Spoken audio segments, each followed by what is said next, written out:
Hi everyone, masofdas here, and we are looking at my most anticipated games for 2025.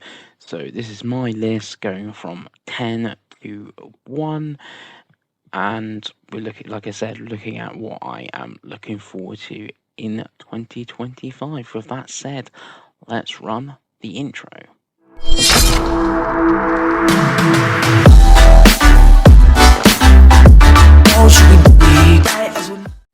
And number 1, we have Metroid Prime 4B, which is a Switch game. This is the only Switch game on my list and the only Nintendo game on my list until we know more about the Switch 2.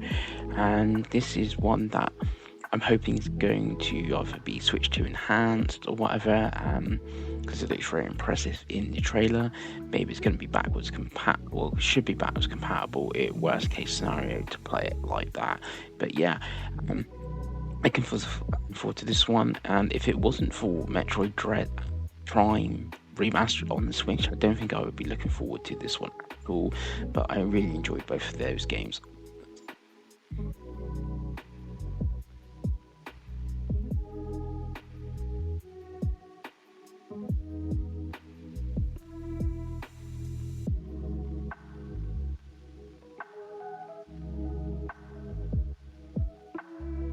Next, we games actually soon on this list because we have dates and that. And this is a little bit of a known quantity, being from Obsidian, good RPG studio, stuff like that. So I'm looking forward to this one. I'm actually going to play it on PC. It's a little bit different for me. Most people still play it with a controller and stuff like that, but you never know. I might try it with mouse and keyboard, especially if you play it in third person, I think, and maybe selecting the options and dialogue. And next one is Metal Gear Solid 3 Delta Snake Eater, which is the remake. This one wasn't really on my radar, but then Silent Hill 2 remake was pretty good. Obviously that was Blooper Team, and this is development team, so we don't really know who it's really behind. But it gives me a little bit more faith that Konami will do thing with this. And then it is more Obsidian. Yes, Plus 2 is also planned for 2025. Xbox actually has quite a few RPGs in that coming, if Fable comes as well, but this one we know is 2025. It's showing a lot of gameplay. It looks pretty good.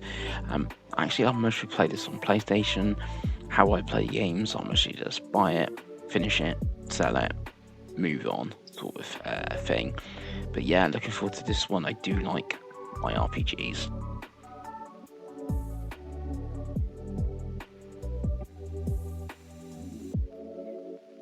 Next one from the Game Awards that wasn't really on my radar until the Game Awards. We didn't really know. It's Split Fiction, which is from Joseph Fares' team Hazelight. I've not played any of their games, but this one looks very good, and the whole sci-fi and fantasy setting looks really appealing. And now Craig also has a PlayStation. I think it's going to be easier for us to play it, and we often do the same shifts now as well, so it's going to be easier to play a co-op game like this. I do believe it has cross-play, but I just think it'd be easier to play on the same system than him trying to download the Xbox app and I'm playing on PlayStation or I'm playing on PC and something. But looking forward to that one. And then we have another RPG, and that's Expedition 33, which is from a French studio. They did this weird French trailer as well, where everyone has berets on and have a baguette as a weapon. But yeah, it's got actual turn-based combat. It's like old school RPG, but of obviously modern day graphics and stuff like that. Ben Starr's going to be in the English one. I think Andy Serkis might be as well. So looking forward to this one. Again, I think it's on Game Pass on Xbox, but I'll play the game side. I'll buy it, finish it, sell it, etc. on the PlayStation. Then we have one that 6 months ago would have no interest in whatsoever, and that's Elden Ring Nightreign. Because 6 months ago or whatever, I hadn't played Elden Ring. Since played Elden Ring, finished Elden Ring, really enjoyed that. Not played Shadow of the Erdtree, which is a 35 quid expansion, but this being standalone game. Interesting me. The weird, like, it's a roguelike, but the co-op element, I see it a little bit like my number one. It's like, I can jump in, we'll do a few missions, we'll hunt this monster here. Okay, cool, thanks guys, and move on to something else. So looking forward to this one, and hopefully people can carry me through the game.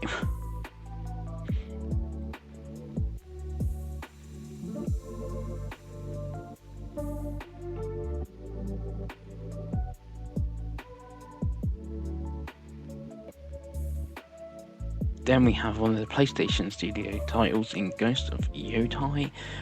So I feel this is going to be PlayStation's big 2025 game, where they said, I think from next year they're going to have another, PlayStation game, quote, going forward every year. So I can see this being the 2025 game, Intergalactic being the 2026 game, so on. Obviously the games coming, but this is the big one. Really like Ghost of Tsushima. This is set 300 years later, so that's why we're not playing as Jin, we're playing as a new character and stuff, so should be pretty interesting. Sticking to the PlayStation, we have Death Stranding 2. Obviously the first game's now on pretty much everything after 5 years. PlayStation are publishing this second one, so obviously I can see it come to PC. I don't know when it would come to Xbox. If you've enjoyed Death Stranding over on Xbox, I guess a good few years when, I don't know, the publishing deal runs out. But yeah, Death Stranding, really like, obviously the first one's one of my favourite games of all time, so a sequel for that is going to be a great thing. Obviously it's still an all-star cast and everything, like the first game. So yeah, and it's going to be interesting how the gameplay changes, because we've connected the United States, so what are we doing now, sort of thing. So yeah. And then last one, like alluded to, Elden Ring, and even a bit of Avowed of games coming pretty soon I'm interested in. It's Monster Hunter Wilds. This is the big one. Monster Hunter has been a series that I've dabbled in the past, and then Rise really got my hooks in, really got into that one. I went back to Wild, which when I went back to it after Rise, really enjoyed it when I switched weapon to the longsword. So I'm really looking forward to this one. I know a lot of people are getting it, so it should get some co-op sessions, and this is what I was saying, like a jump in, do a hunt, sort of move on sort of thing. So it's one I might actually buy digital, so you can just load it up, do a hunt and all that good stuff. But this is what I'm looking forward to in 2025. What are you looking forward to in 2025?